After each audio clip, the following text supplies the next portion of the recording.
রমজানে হয়তো কম বেশি আপনি করেছেন আল্লাহর তৌফিকে, সেই চারটি আমলকে আপনি যদি রমজানের পরেও ধরে রাখতে পারেন, আমি আল্লাহর কাছে বিশ্বাস করি, আল্লাহর কাছে আমার সুধারণা যে আল্লাহ তাআলা আপনার রমজানকে সাকসেস করেছেন, আল্লাহ আপনার রমজানকে কবুল করেছেন, কারণ আপনাকে আল্লাহ আবারও ইবাদতের তৌফিক দিয়েছেন।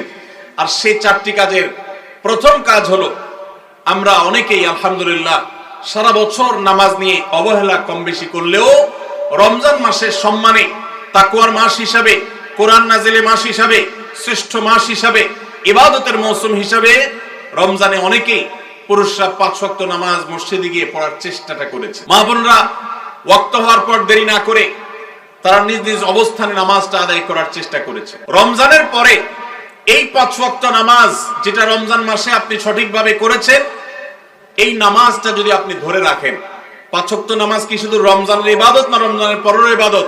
কি বলেন? 5 ওয়াক্ত নামাজ কি শুধু রমজানের ইবাদত? রমজানের পরেও ইবাদত পালনীয়। অতএব 5 ওয়াক্ত নামাজ যদি আপনি রমজানের পরে ধরে রাখতে পারেন, আপনার জান জীবন যেতে পারে, অনেক লস হয়ে যেতে পারে, কিন্তু ওয়াক্ত চলে যাবে আর আপনি নামাজ পড়বেন না। ইমানদারের দ্বারা এটা কল্পনাও করা যায় না, কোন মুসলমানের জন্য এটা কল্পনা করা যায় না যে তিনি নামাজের ওয়াক্ত চলে যাবেন আর অবলীলায় তিনি অন্য কোনো কাজে ব্যস্ত থাকবেন, অসম্ভব। এর সাথে ইমানের সাংঘর্ষিকতা এই লেভেলের যে ওমর ইবনুল খাত্তাব রাদিয়াল্লাহু তাআলা বলেছেন, লা হাজ্জা ফিল ইসলাম লিমান তারাকাস সালাহ, যে ব্যক্তি ইচ্ছাকৃতভাবে নামাজ ছেড়ে দেয়, নামাজ ত্যাগ করে, অন্য কাজে মগ্ন থাকে, ওয়াক্ত চলে যায়, ইসলামে তার কোনো হিস্সা নাই, কোনো অংশ নাই, কোনো ভাগ নাই, সে নিজেকে মুসলিম দাবি করবার কোনো নৈতিক অধিকার নাই যে নামাজ ইচ্ছাকৃত পড়ে না, ত্যাগ করে। রমজান মাসে 5 ওয়াক্ত নামাজটা যদি আপনি সারা বছর ধরতে পারেন, এটাকে যদি আঁকড়ে ধরতে পারেন এবং ধরে রাখতে পারেন, তাহলে আপনি একটি আমলে সাকসেস। নাম্বার 2, রমজান মাসে আমরা অনেকেই আল্লাহর দেয়া তৌফিকে গুনাহ এবং পাপাচারের কাছ থেকে বেঁচে থাকার চেষ্টা করেছি। চোখের জিনা, কানের গুনাহ, হাত দ্বারা কৃত অপরাধ, নানাবিধ অপরাধ থেকে আমরা বেঁচে থাকার চেষ্টা করেছি। আল্লাহ তৌফিক দিয়েছেন। কেন? কারণ রমজান মাস তাকওয়ার মাস, গুনাহ ছাড়ার মাস, সেজন্য আমরা গুনাহ ছাড়ার চেষ্টা করেছি। এই যে রমজান মাসে আমরা পাপাচারের কাজ বর্জন করে থাকার চেষ্টা করেছি, রমজানের পরেও যদি এই চেষ্টাটাকে অব্যাহত রাখতে পারি, এটাকে যদি আমরা ধরে রাখতে পারি, ইনশাআল্লাহ আমার রমজান সাধনা সার্থক হয়েছে, আমার রমজান ইবাদত কবুল হয়েছে আল্লাহর কাছে। এটা বুঝার সবচেয়ে বড় আলামত হলো রমজানের পরেও আপনি আমল ইবাদতের পাশাপাশি গুনাহগুলো থেকে বেঁচে থাকার চেষ্টা করছেন। আপনি কোনো পাপের কাজ করতে যাচ্ছেন, মোবাইলে কোনো হারাম ভিডিও দেখতে যাচ্ছেন, হারাম কোনো বিষয় আপনি লিপ্ত হতে যাচ্ছেন, সাথে সাথে আপনার যদি আল্লাহর কথা স্মরণ হয় আর আপনি ওই হারাম থেকে নিজেকে বাঁচিয়ে রাখতে পারেন, তাহলে আপনার রমজান সাধনা সার্থক। আপনি আর কিছু না পারেন, রমজানের এই 2টি কাজ, প্রথমত 5 ওয়াক্ত নামাজ, দ্বিতীয়ত হলো যে কোনো পাপাচার থেকে বেঁচে থাকা, এই 2টা যদি করতে পারেন তাহলে অনেকাংশেই আপনার রমজান সফল এবং সার্থক ইনশাআল্লাহ। প্রিয় ভাইরা আমার, আল্লাহ যেখানে বলেই দিয়েছেন ইন্নামা ইয়াতাকাব্বালুল্লাহু মিনাল মুত্তাকিন, আল্লাহ শুধু মুত্তাকিদেরটাই কবুল করে। মুত্তাকি না হয়ে আল্লাহর কাছে কিছু উপস্থাপন করলে, পেশ করলে, দান দক্ষিণা করলে, কুরবানি করলে, নেক আমল করলে আল্লাহ সেটা কবুল করেন না, মুত্তাকিদেরটাই কবুল করেন। অতএব আপনি মুত্তাকি কিনা তার পরিচয় হবে, তার প্রমাণ হবে আপনি পাপাচার থেকে বাঁচার জন্য সংগ্রাম করছেন কিনা। আপনি যদি গুনাহ থেকে বাঁচার জন্য সংগ্রাম করেন, চেষ্টা করেন, সাধনা করেন, পরিশ্রম করেন, নিয়ত করেন, ইচ্ছা করেন এবং এর জন্য আপনি পদক্ষেপ গ্রহণ করেন, তাহলে তার মানে হলো আপনি মুত্তাকি। যত বেশি গুনাহ থেকে বাঁচার চেষ্টা করতে পেরেছেন তত বড় মাপের মুত্তাকি, আর যত বড় মাপের মুত্তাকি রমজানের ইবাদত তত বেশি আল্লাহর কাছে কবুল হয়েছে, সেই ধারণা আল্লাহর কাছে আমরা পোষণ করতে পারি ইনশাআল্লাহ। প্রিয় ভাইরা আমার, একজন সাহাবী নবী করিম সাল্লাল্লাহু আলাইহি সাল্লামকে জিজ্ঞাসা করেছেন, হে আল্লাহর রাসূল, কিভাবে আমি সবচেয়ে বড় ইবাদত গুজার হব, সবচেয়ে বড় আমলকারী কিভাবে হতে পারি? আমাদের কাছে বহু মানুষ কাগজ লিখে পাঠান, চিরকুট লিখে দেন যে হুজুর কোন আমলটা করলে বেশি সওয়াব হবে, আল্লাহ বেশি সন্তুষ্ট হবেন, আল্লাহর ইবাদত বেশি হবে কোন আমলটা করলে। প্রিয় ভাইরা আমার, নবী করিম সাল্লাল্লাহু আলাইহি সাল্লাম বলেছেন, ইত্তাকিল মাহারিমা তাকুন আবাদান নাস, তুমি হারাম কাজ থেকে বেঁচে থাকো, অবৈধ কাজ থেকে নিজেকে বিরত রাখো, গুনাহের ধারে কাছেও যেও না, পাপাচারের পথ মারিও না। তুমি সবচেয়ে বড় ইবাদত গুজার হবে, সবচেয়ে বড় নেক আমল হতে পারবে। অনেক বেশি নফল রোজা রাখে, অনেক বেশি দোয়া দুরূদ পড়ে, অনেক বেশি কোরআন তেলাওয়াত করে, অনেক বেশি নফল দান সাদাকা করে, অনেক বেশি নফল কাজ করে, এই লোক আল্লাহর খাতা বড় ইবাদত গুজার নয়। আমাদের স্মৃতিতে ইবাদত গুজার বলতে ভেসে ওঠে সারাক্ষণ নামাজেরই ব্রত থাকা মানুষের কথা। আমাদের স্মৃতিতে ভেসে ওঠে ইবাদত গুজার মানে হলো ঘন ঘন নফল রোজা রাখা ব্যক্তির ছবি। আমাদের স্মৃতিতে ইবাদত গুজার বলতে ভেসে ওঠে যে ব্যক্তি অনেক বেশি নফল আমল, জিকির, আজকার ইত্যাদিতে মশগুল থাকে। অথচ নবীজি বলছেন, ইত্তাকিল মাহারিমা তাকুন আবাদান নাস, তুমি হারাম কাজ থেকে বেঁচে থাকো, সবচেয়ে বড় ইবাদত গুজার হতে পারবে, সবচেয়ে বড় নেক আমল হতে পারবে যদি তুমি হারাম কাজ থেকে বেঁচে থাকতে পারো। ভাইরা আমার, আপনি যদি আপনার দুই ঠোঁট দিয়ে কোনো কটু কথা, অশ্লীল কথা, গালিগালাজ এটা আপনার মুখ দিয়ে যদি বের না হয়, রমজানের আগে হতো, রমজান মাসে আপনি তওবা করেছেন, রমজানের পরেও এই সংগ্রামে আপনি জিতে আছেন, টিকে আছেন, আপনার মুখ দিয়ে কোনো অন্যায় হয় না, তার মানে হলো আপনি মুত্তাকিদের কাতারে শামিল হতে পেরেছেন, আপনি গুনাহ থেকে বাঁচতে পেরেছেন। আপনার আমল দেখা যায় না, কিন্তু এই যে গুনাহ থেকে বাঁচার সংগ্রামে আপনি জিতে গেছেন, আপনি নিজেকে বাঁচিয়ে রাখতে পেরেছেন, এটাই হলো আপনার সফলতা, এটাই হলো আপনার সার্থকতা। আজকাল নফল রোজা, নফল নামাজ, নফল দোয়া দুরূদ, নফল জিকির আজকার, নফল দান সাদকা করা মুসলমানের সংখ্যা কম নয় সমাজে। যেই মুসলমানের অভাব সেটা হলো গুনাহমুক্ত জীবন গঠন করা মুসলমানের অভাব, মুত্তাকি মানুষের অভাব, গুনাহমুক্ত মানুষের অভাব। গুনাহমুক্ত মানুষ পাওয়া যায় না। ভাইরা আমার, আমাদের চেষ্টা করতে হবে আমার হাত এবং মুখ দ্বারা কারোর অধিকার খর্ব হবে না, কারোর কষ্ট হবে না। মুসলমান তো বটে, অমুসলমানকেও কোনো কষ্ট আমি দেব না, কারোর অধিকার নষ্ট হবে না, সম্পদে কারোর হক আমি নষ্ট করব না। আমি ওয়াজ মাহফিল শুনলাম, দিন কি দিন শুনলাম, ঘন্টাকে ঘন্টা শুনলাম, শুনতে শুনতে আমি কেঁদে দিলাম।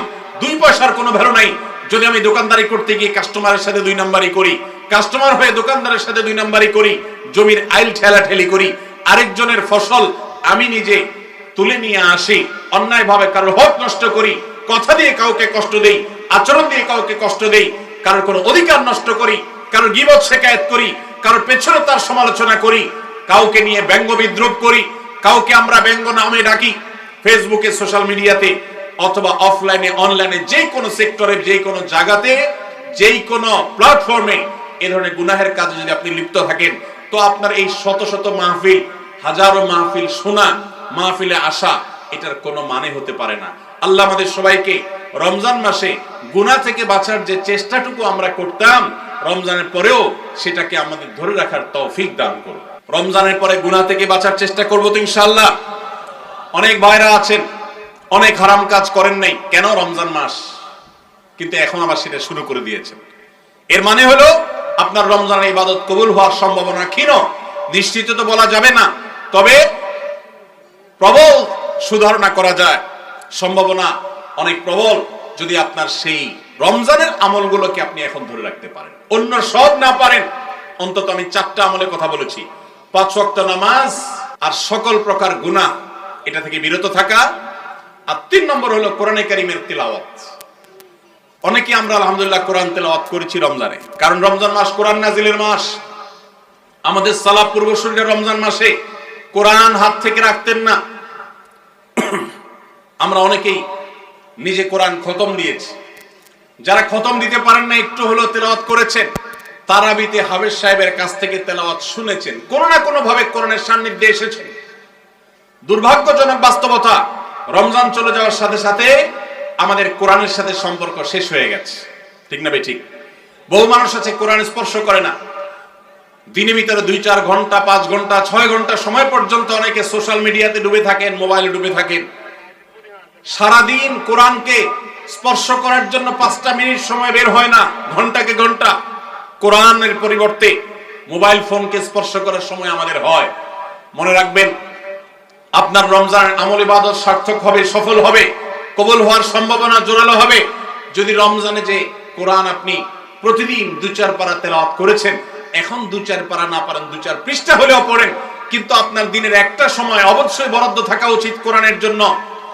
আজ আমরা দেখতে পাচ্ছি পৃথিবীর পূর্ব থেকে পশ্চিম, উত্তর থেকে দক্ষিণ, চতুর্পাশে আমরা যে হাহাকার দেখতে পাচ্ছি, লাঞ্ছনা দেখতে পাচ্ছি, অপমান দেখতে পাচ্ছি, পরাজয়ের গ্লানি দেখতে পাচ্ছি।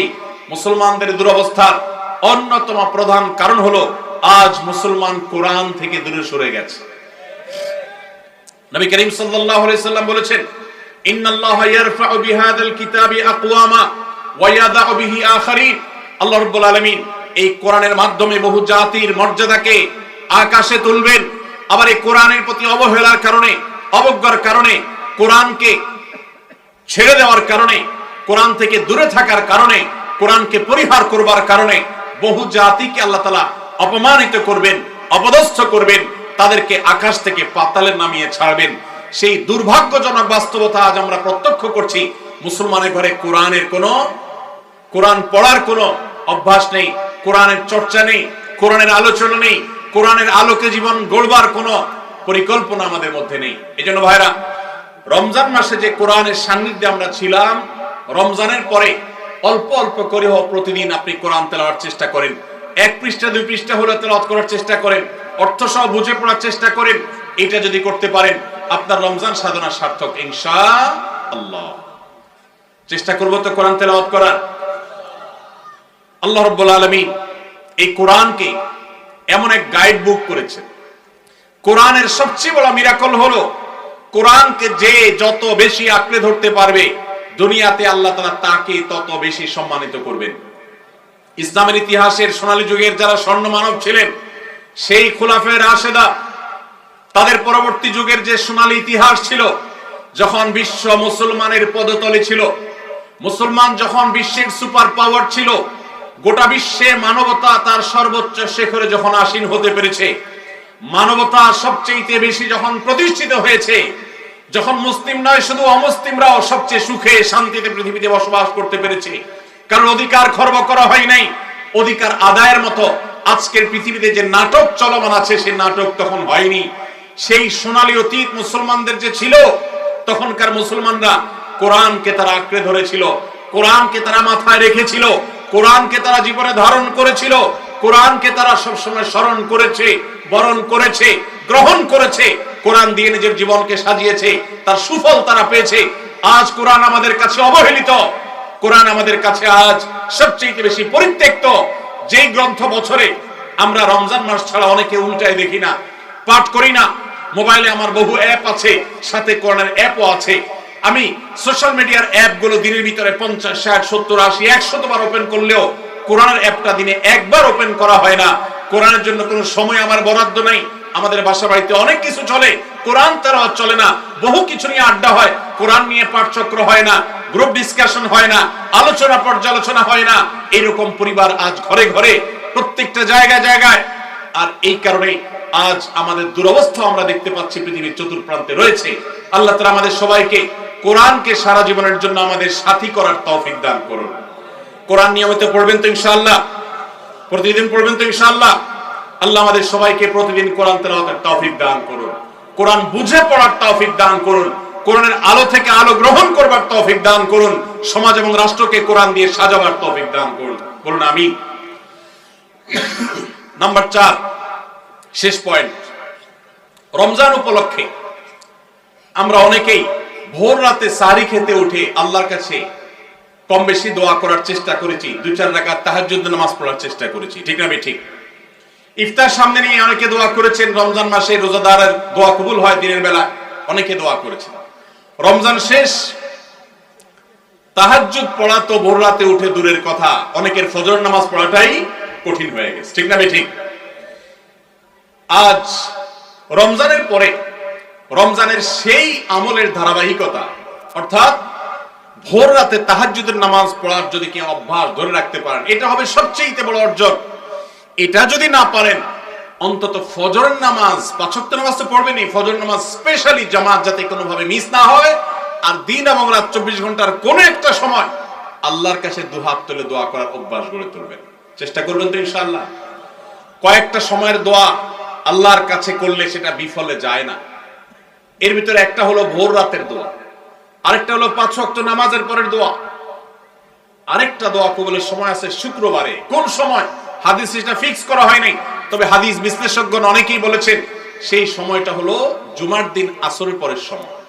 জুমার দিন আসরের পরে সূর্য ডুবার আগ পর্যন্ত আল্লাহর কাছে যদি দোয়ায় মাশগুল থাকেন, বাসা বাড়িতে আছেন, কর্মস্থলে আছেন, রাস্তাঘাটে আছেন, যেখানে যে অবস্থায় আছেন, জুমার দিন শুক্রবার বাদ আসর সূর্য ডুবার আগ পর্যন্ত দোয়া কবুলের মোক্ষম একটা সময়, অসাধ্য সাধন করবার সময়, একেবারে অসম্ভবকে সম্ভব করার সময়, আল্লাহর কাছ থেকে সবকিছু নিজের করার সময়। এই জন্য এই সময়গুলো আমরা মিস করব না। তো রমজান মাসে দোয়ার অভ্যাসটা যদি রমজানের পরে আপনি ধরে রাখতে পারেন, ব্যাস এনাফ। 5 ওয়াক্ত নামাজ, সকল প্রকার হারাম পাপাচার বর্জন, কোরআনে কারীমের তেলাওয়াত অল্প অল্প করে হলেও প্রতিদিন একটা সময় ফিক্স করে যে এই সময় কোরআন তেলাওয়াত ছাড়া কিছু করব না। ঘুম থেকে উঠে প্রথম কাজ হবে ওযু করে আমি কোরআন তেলাওয়াত করব, ফজর নামাজের পরে একটু পড়ব। আর 4 নম্বর হলো দিন এবং রাতের কোন একটা সময় আল্লাহর কাছে দোয়া করার অভ্যাস করব। অনেক লোক আছি আমরা যে 24 ঘন্টার ভিতরে সপ্তাহে সপ্তাহ, মাসকে মাস চলে যায়। অনেক নিয়মিত নামাজি মানুষ আছেন, অনেক দাড়িওয়ালা মানুষ আছেন, এমনকি অনেক মাদ্রাসার ছাত্র, এমনকি আলেমও আছেন। মাসকে মাস চলে যায়, আল্লাহর কাছে হাত তুলে একটু চোখের পানি ফেলে শেষ কবে দোয়া করেছি বলতে পারবো না। এর চাইতে বড় হতভাগা আর কেউ হতে পারে না। এই জন্য রমজান মাসে দোয়ার আমলটা, রমজানে হয়তো আপনি দিনে 4 বার 5 বার করেছেন, রমজান পরে একবার করেন। রমজানে হয়তো 10 মিনিট 15 মিনিট 20 মিনিট ধরে দোয়া করেছেন, রমজানের পরে অন্তত 2 মিনিট ধরে দোয়া করেন। এই 4টা কাজ, 5 ওয়াক্ত নামাজ, সকল পাপাচার বর্জন, কোরআনে কারীমের তিলাওয়াত, আর দিন এবং রাতের কোন একটা সময় আল্লাহর কাছে দোয়ায় মাশগুল হওয়া, এই 4টা কাজ রমজানের, এগুলো যদি আপনি ধরে রাখতে পারেন তো ইনশাআল্লাহ আপনার রমজান সাধনা, আপনার রমজান ইবাদত বন্দেগী আল্লাহর কাছে কবুল হয়েছে। আল্লাহ আপনাকে মুত্তাকি হওয়ার তৌফিক দিয়েছেন, মুত্তাকিদেরটাই আল্লাহ কবুল করেন। অতএব আপনার রমজান ইবাদত এবং সাধনা কবুল হয়েছে, সার্থক হয়েছে, সেই সুধারণা আপনি পোষণ করতে পারেন। সবাই চেষ্টা করবো তো ইনশাআল্লাহ। আল্লাহ আমাদের সবাইকে সেই তৌফিক দান করুন। রমজান মাসে আমল এবং ইবাদত আবার রমজান আসবে, সেই জন্য তোলা না রেখে এখনো, অর্থাৎ রমজান পরবর্তী সময় আমরা করার চেষ্টা করবো ইনশাআল্লাহ। এটাই হলো পুরো আলোচনার সামারি। সবাই চেষ্টা করবো তো ইনশাআল্লাহ। আল্লাহ আমাদের সবাইকে